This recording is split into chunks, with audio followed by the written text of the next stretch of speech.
करेंगे कोलकाता का, जहां से हमारी नुमाइंदा शबाना एजाज इस वक्त जुड़ रही हैं। आपको बता दें कि ट्रेड यूनियन की 2 रोजा हड़ताल जारी है, उस ताल्लुक से हम बात करेंगे।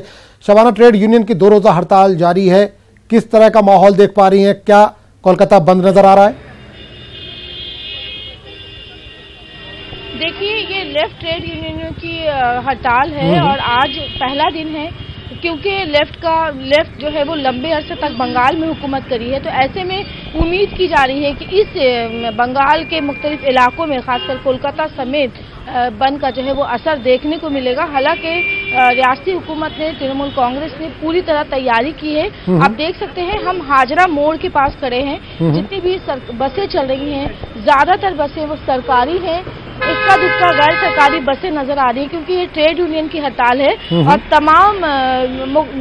हम तमाम तो नहीं कह सकते, क्योंकि तृणमूल हिमायती कई ट्रेड यूनियनों ने इस बंद का जो है वो बाइकाट किया है, लेकिन एक बड़ी तादाद है जिन्होंने बंद की हिमायत करी है। आप देख सकते हैं सड़कों पर जिस तरह से भीड़ होती है। ये कोलकाता का हाजरा इलाका है, हाजरा मोड़ इसे कहा जाता है। काफी अफरा तफरी रहती है आम दिनों में यहाँ पर, लेकिन आज जो है ये बिल्कुल यहाँ पर जो है उस तरह की जो है वो लोगों को नहीं देखा जा रहा है। कई कॉलेजें हैं यहाँ पर, स्टूडेंट ज्यादातर नजर आते हैं, लेकिन आप देखिए कि आज जिस तरह से आम दिनों में तस्वीरें होती है, अगर बस भी नजर आ रही है,